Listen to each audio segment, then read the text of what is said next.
Alright, what's up everybody? Peter Joseph here for a late Monday afternoon video right here on Metal God 669. Thank you all for watching. Make sure you like the video and subscribe right now. Alright, as always here on the Metal God channel, no big intros when we get serious. So, hope you're having a great day on this Monday, January the 20th, 2025. I know you should be happy today because Donald Trump was inaugurated into office today. He's the new president of the United States, officially. And should be all happy about that. Some of us, that voted for him. And for those of you who didn't, well, too bad. But mine is the great day in America. I just was floating around Facebook and I saw a post that really shocked me, and I had to look it up because it's about somebody in the music realm, in the heavy metal / rock and roll realm, and you know how me being the metal god, I had to fact check it. I had to make sure it's legit. Like some things are not, are not legit, and we get a death hoax and everything. But so I looked at Facebook, and I saw this person died. I'm like, wait, what? I had to what? Do a double take, and I'm like, when did he die? And like, he died today? I'm like, no, come on. So I looked it up. I looked it up on Google, and sadly, ladies and gentlemen, I have the shocking and sad news to report that legendary Whitesnake, Tigers of Pang Tang, Thin Lizzy, Blue Murder, and his own band, John Sykes, has passed away today at the age of 65 years old due to that fucking C word we all know and love. We hate it as much. Fucking cancer!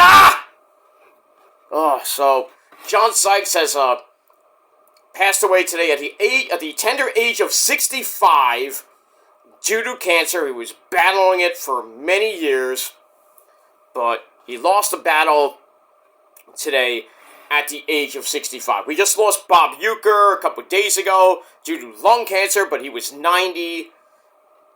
But John Sykes, probably one of the most influential guitar players of all time. I mean, you think of John Sykes, you think of Eddie Van Halen, and people like that in the 80s, and really pretty much the early 80s. With Thin Lizzy and Tigers of Pang Tang, who pretty much we all know Lars loves them, and Whitesnake throughout their career, Blue Murder, and his own band called Sykes. So he has passed away today at the age of 65, like I mentioned before. But an influential guitar player. And earlier today, it was posted on John Sykes' social media page. And I'm taking this from blabbermouth.net, one of the Bibles of all heavy metal news and talk and all other good stuff. And I quote from John Sykes' social media page. It is great sorrow we share that John Sykes has passed away after a hard-fought battle with cancer. He will be remembered by many as a man with exceptional musical talent, but for those who didn't know him personally, he was a thoughtful, kind, and charismatic man whose presence lit up the room. He was actually at the Hall of Fame ceremony this past November when it was, I think, when it was doing the guitar work with Cher, right? Damn, that's not fun, but anyway. Also says he certainly marched to the beat of his own drum and always pulled for the underdog. In his final days, he spoke on his sincere love and gratitude for his fans who stuck by him throughout the years. While the impact of his loss is profound and the mood is somber, we hope the light of his memory will extinguish the shadow of his absence. That's that from his social media page. Back in July 2021, he released the official Parker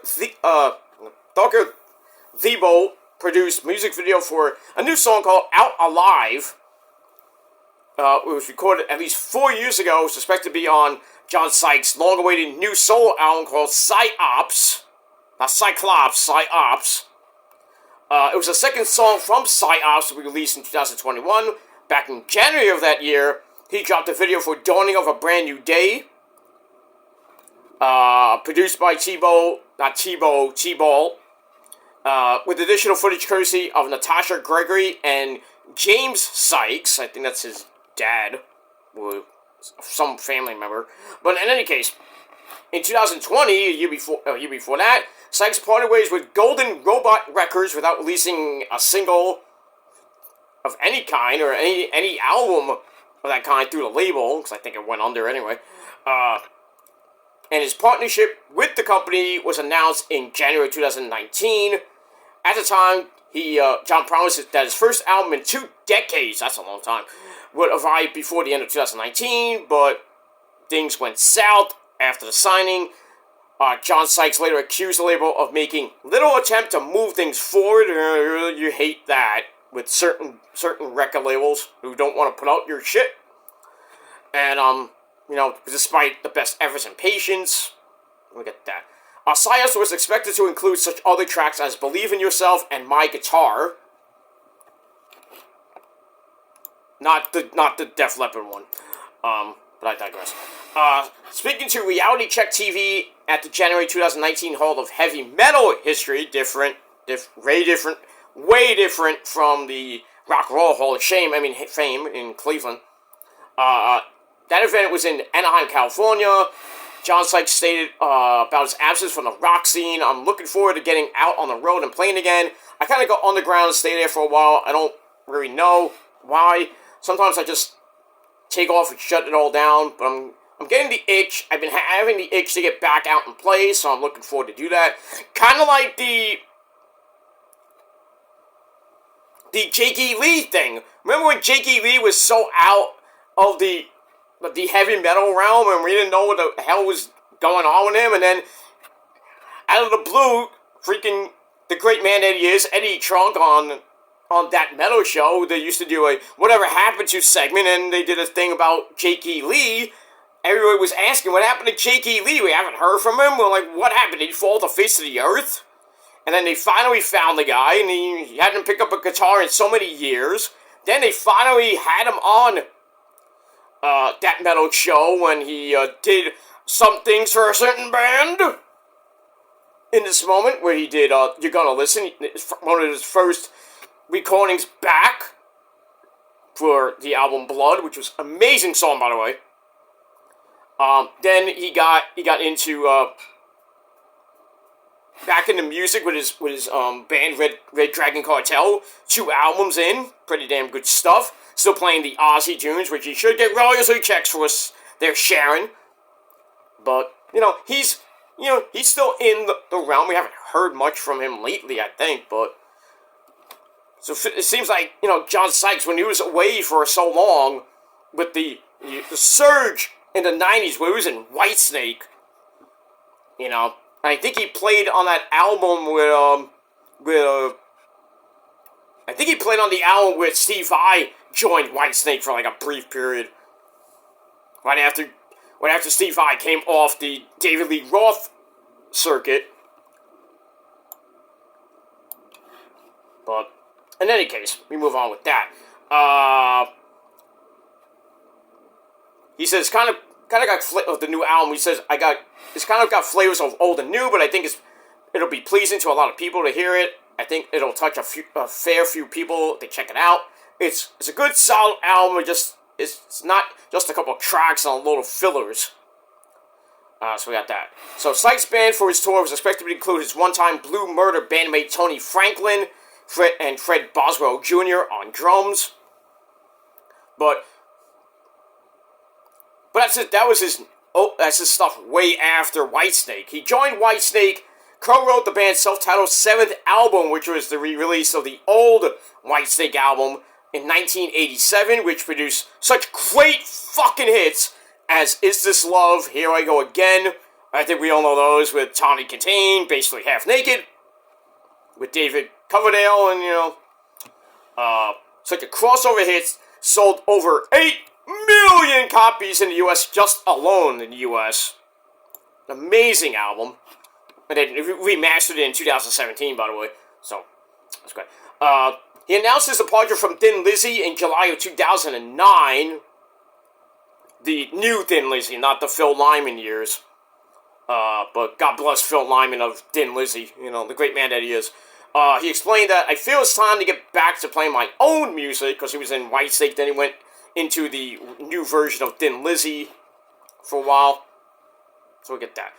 Sykes pulled out of a planned collaboration with Dream Theater drummer Mike Portnoy and Mr. Big and so many other bands that guy's been in. Billy Sheehan, the man that bangs that fucking bass guitar almost like fucking Flea. Holy shit.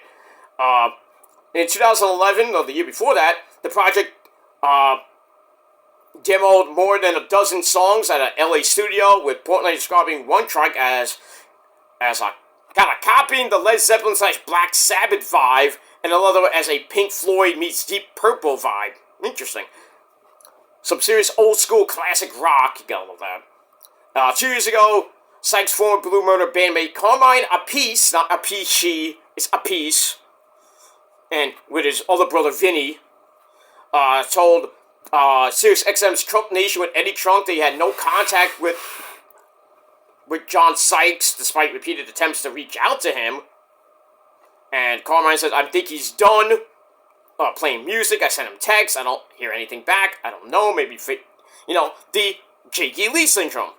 Maybe he's pissed off at me for some reason, but I talked with Tony, the other band member. I haven't heard from him either.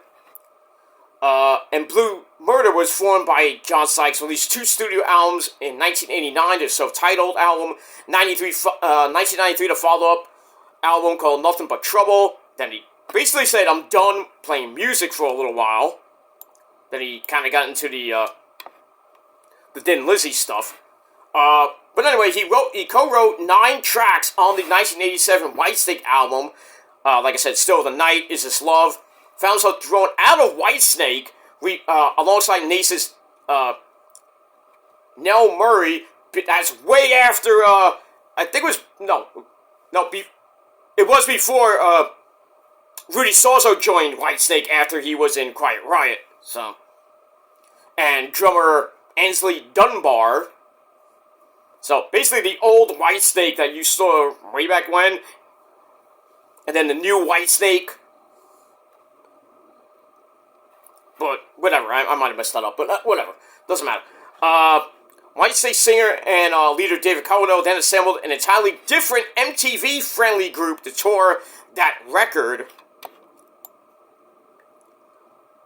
So you did see him in the videos, but after that, he basically kicked him out. Anyway, back in 2017, Sykes admitted that he was still kind of bitter about that. And he says, David said nothing to any of us about deciding to kick me out of the band. Claiming he only found out he was no longer a member of the band when he asked the band's A&R man, John Cowlner, what was going on. John said, I was furious, wasn't about to accept this, so I went down to the studio where David was still recording his vocals, prepared to confront him, and honest to God, he ran away like a little bitch, got in his car, and pretty much hid from me. Damn. He claimed Coverdale blamed record company Geffen Records, oh, that great fucking company that sucks, for forcing him to change band members. And he says, I knew he was fucking lying. Ugh. And he insists Coverdale's claims to have written 95% of that album's guitar parts. I didn't even know David Coverdale was a guitar player. But that was false. When I knew him, David could barely play the guitar. See? He also ruled out the possibility of collaborating with Coverdale in the future, saying, I know David has been saying recently that he and I have been talking about working on a project outside of Whitesnake. That's false. I really have no interest in ever talking to her again. And, that sucks. What could have been a great old school Whitesnake reunion would have been nice. I think, I don't know if Rudy Sozo does play with David Coverdale in his, 6,000 versions of Whitesnake up now. But Rudy Salso's a great man, by the way. He played in Oz, he played in Quiet Riot with Randy at the time. Before Quiet Riot hit it big. That was without Randy. Randy left Quiet Riot to join Ozzy. Rudy went with him. And then Quiet Riot were looking for a guitar player. They found that guitar player who plays a mean old twanger. And then they just hit it big with, with Mental Health. And then pretty much Kevin Dubrow opens his big mouth and says, "Oh, we're the greatest band in the land." Says, "I don't give a crap about the LA metal scene and, all the other metal bands. We're the greatest in the world. We're better than them." And then they heard that, and I'm like, uh-oh. And pretty much the entire metal scene and every metal band didn't want to have nothing to do with Quiet Riot, and then their second, third album tanked. Because Kevin Dubrow, who, is a wild and crazy guy, he has a big mouth. That's what happens. The same thing if you watch the history of Anvil, the band Anvil. The lead singer, what was his name, Lips? He thought Anvil was going to be the greatest thing since sliced bread, and what happened? Downhill. And now they're, if you saw I think it was the documentary, The History of Anvil, they were so big in the 80s, and then pretty much, they're like one of those obscure bands it's Anvil. Great. But they were so good, a lot of people loved their albums. Metal on metal and everything. And then they kind of went away, and Lips was trying to find a job. If you've seen the documentary, he's trying to be a telemarketer, and he failed at that. He's trying to get the band back together, and having problems with some of the members of the band. And people are like, we don't want to do it anymore. Why are we doing this? Just give it up. But now that, they came back, they have so many new albums that have come out. They sound pretty damn good. But it's just, you're in a band, you're very successful, and then you have, you're making a new album, and then some guy comes like, hey Bob, check out this riff. Oh, that sounds good, but I want to do it this way. And then you clash about how the riff's supposed to go, and then eventually the guy comes in like, all right, we'll do it your way, even though my way sounds way better. Next thing you know, the freaking second version is better than the original version, the demo. You're playing it live, and then you're standing there playing the riff that you don't really want to play. And the single goes to #1, gold records, platinum, multi-platinum records, whatever. And you're sitting there if it was, I bet you if my version was out, it would be sounding way better. God damn it, Bob! But that's that, but, certain bands clash, over music direction and, the way this sounds and the way that sounds, the way we want to portray ourselves, our image and shit. I mean, it shouldn't be about that. It should be about the music, not about how long your hair is and you want to play, grow your hair down to your ass and play the loudest, fastest rock and roll you could. Or you have a hot lead singer, you just, it's like, she's basically the star of the band, and we're just the background guys. I know In This Moment feels that way. I know they got a lot of questions early on in their career about, because, Maria was singing and screaming and wearing her baby doll outfit with her boobs just popping out, and everybody, all the guys are simping for her and everything. And then basically all you see in the interviews is just sometimes Maria, and usually you see Chris. And then, other times you'll see the band, and then who's getting the questions asked? Maria. The guys are just standing there like, yeah, we're here. When does this end? I want to go get a coffee, That's how certain female-fronted metal bands kind of quit, because, give up, because, the star is just basically the woman has her tits and her tits and her things out. You don't want that. That's why I got nervous when, In This Moment, the first album came out, was so big, and then, Maria was getting all the attention, and the guys on, Chris at the time, Chris, Blake, Jesse, Landry, and Jeff Fab, the great Jeff Fab, they were getting, like put in the background. I'm like, hey, it's not about Maria. It's about the music. It's about the other guys in the band.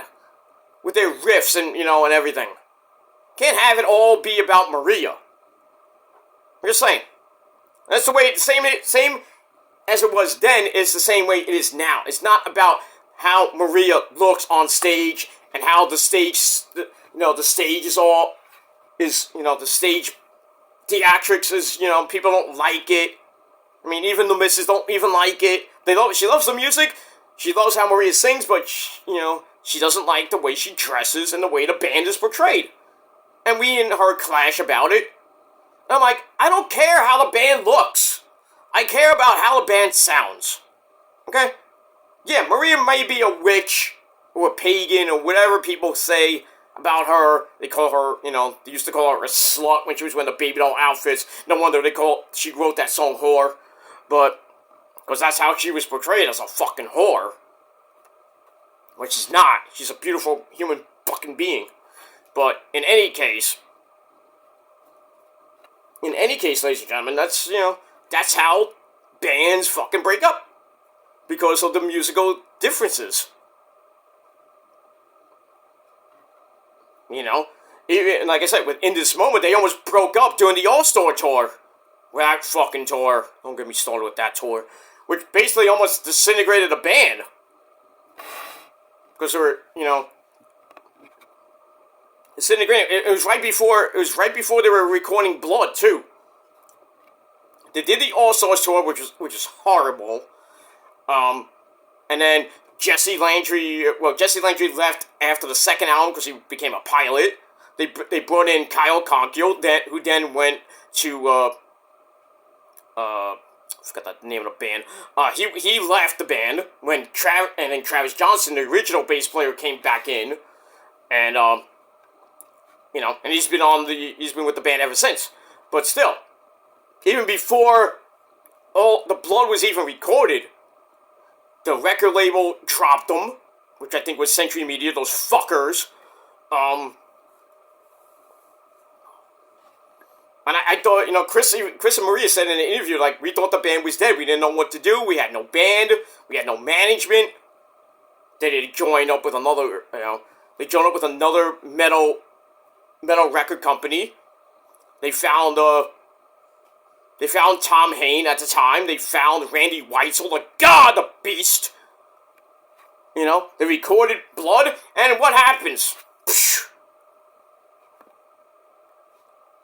The band sounded way better. Blood went gold. I think about a year or so ago, finally went gold. Maria's a freaking star again. She's she's like the god for all the women and everything, because she wrote Whore, and then the album just went berserk. And Jakey Lee was on the album. And even before that, another Aussie guitar player, Gus G, was on a song called The Road on Stone Course Wasteland. That's a little trivia question for you guys. But yeah, In This Moment, I wouldn't if you listen wearing the In This Moment stuff, because if they were done, I don't know if Chris and Maria would have went on. Or they could have just went on by themselves. Maria could have went solo, Chris could have found another band to do some epic guitar work with. I don't think we'd be talking about Randy Weitzel and Tom Hain and the great Kent Dimmel and Travis Johnson. I wouldn't be talking about In This Moment right now and wearing the merchandise and praising them up the wazoo. But, at the time, Jesse left the band. Jeff found Zach Wilde. No, actually, he found Adam Durbin at the time with Blake. They went to be with Adam Durbin, the guy from American Idol. Did a tour and an album with him, or an album or two with him. And then Blake went his own way. I don't know what he's doing these days. I know he had a baby girl a few years ago. I think he has one or two kids. Great for him. Jeff found Zakk Wylde, like I said. He's been with Zakk ever since. Lucky bastard that he is. Shit. I think Zakk found him, or Jeff Fab found Zakk. Obviously through Ozzy. I was wondering about that, because when In This Moment first came out, they toured with Ozzy. And Zakk was the guitar player then. Coincidence? I think not, but... Or maybe, who knows? I think when Zakk heard In This Moment, he looked at Jeff Fab like, oh, I gotta have this guy as my drummer. And eventually, you know, right before the fourth album came out, after Jeff was done with Adam Durbin's garbage, you know, he left and joined up with Zakk, and he's been Zakk's drummer for many years. I don't know how many years exactly, but he bangs those skins like no other. He remembers me from way back in the day. Hi, Jeff. You know, he's having a great old time. In This Moment, he's been doing great stuff. Even though, you know, Blood went gold. They are, you know, nominated for the Grammys. Didn't win, but Grammy nominated.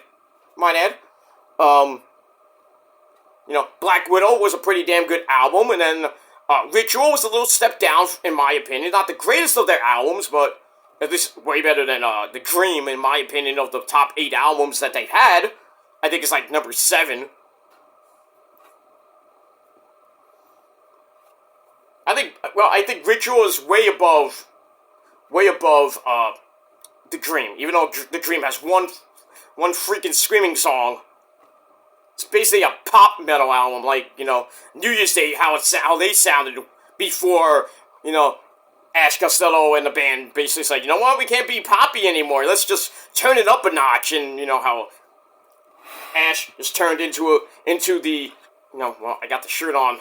Anyway, so she turned from what she looked like back in the early days of the band, she turned to this. Fucking hot as fuck sweetheart of mine.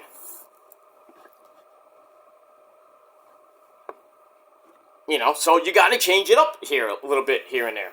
You know, and with John Sykes, going back to him, you know, him and David Coverdale clashed, and, you know, David Coverdale saying, I took 95% credit for all the guitar work on the 87 album.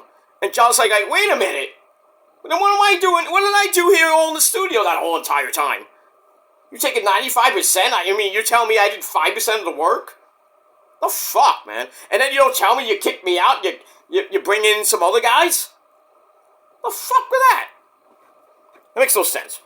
So, I think now David Coverdale is probably kicking himself right in the dick repeatedly right now for all the times he, you know, the bad times he had with John, good times he had with John, I know he loves, but, you know, kicking him out I think was a bad idea.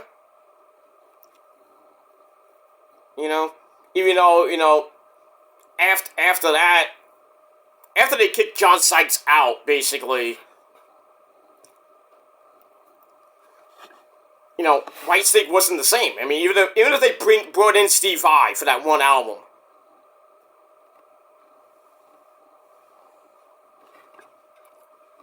you know, it was just, Whitesnake hasn't had really any hits since the late 80s, early 90s. Even if the reunions have been subpar. But still, John Sykes was a great man, a great guitar player, and sadly, he passed away today at the age of 65 due to cancer. Not fun. So, I don't have a drink with me. Actually, I do. Okay, as I always do on my Rest in Peace tribute videos, not for clout, by the way. If you think so, you need to get slapped in the, really bashed in the head with an electric guitar. Or a bass guitar, whatever guitar. But, because I don't do these videos for clout, it's tribute. Even if I go 30 minutes, it's whatever. But in any case, ladies and gentlemen, rest in peace to John Sykes, you great man. Writing love songs in heaven. You get the likes of Randy Rhoads. You know, all the players up in heaven. Eddie Van Halen, Jimi Hendrix. You know, all those great players, all those great, you know, musicians. Phil Limey's hanging out with Phil. You know, playing some Thin Lizzy tunes and everything. Just a great man, a great guitar player. Sadly, passes away today at the age of 65 due to fucking cancer. And that's it. So, as I always do, little momentary toast to the faithful departed. So, to John Sykes, you great man, here's to you.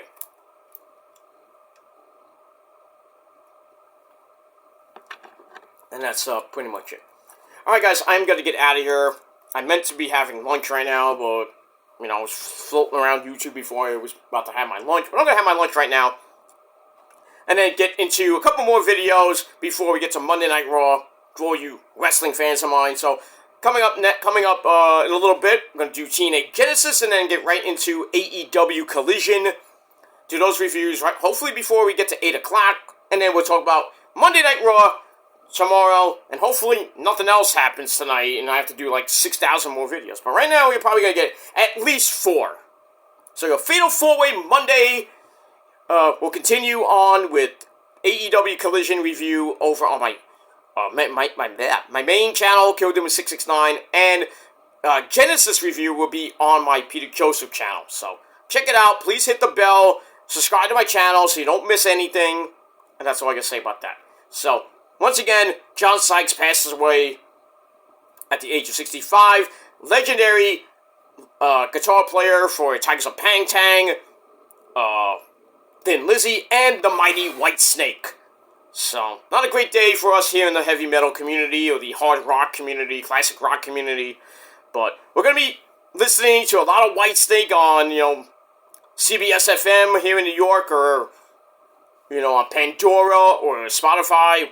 Whenever you're going to be listening to Whitesnake, put on some Whitesnake, crank it up to 11, and that's all I got to say about that. So, until next time, my friends, be well, be safe, and live each day like it could be your last, because we never know when our last day will come. So, live life to 100, and all that other good stuff. So, thanks for watching, everybody, and until next time, rock on. We'll see you next time. Peace.